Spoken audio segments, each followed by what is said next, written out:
এই প্রথম দরদ সিনেমা নিয়ে মুখ খুললেন ঢালিউড ভাইজান, ঢালিউড কিং, বাংলার সুপারস্টার শাকিব খান। যুক্তরাষ্ট্রে গণমাধ্যম কর্মীদেরকে তিনি জানান, আমি এখানে যুক্তরাষ্ট্রে রাজকুমার সিনেমা শুটিং করছি।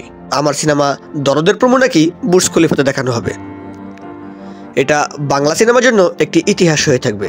আর হ্যাঁ, আমার জন্য অবশ্যই গর্বের, কেননা যেখানে শাহরুখ খানের মতো তারকাদের সিনেমা প্রমোট করা হয়, সেখানে আমার সিনেমা প্রমোট করা হচ্ছে। এটি অবশ্যই আমার জন্য গর্বের।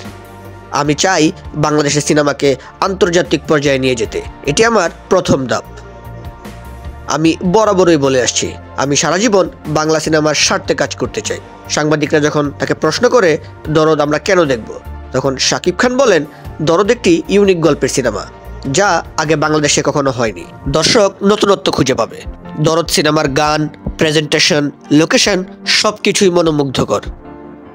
দরদ সিনেমাতে কণ্ঠ দিয়েছেন ভারতের অনেক নামি দামি শিল্পীরা, যা আমাদের বাংলাদেশের শ্রোতারা খুব ভালোভাবেই লুফে নেবে। আমি দরদ নিয়ে বেশ আশাবাদী। এখন পরিচালক, প্রযোজকরা মিলে ঠিক করবে কবে সিনেমার প্রোমো উন্মোচন করা হবে।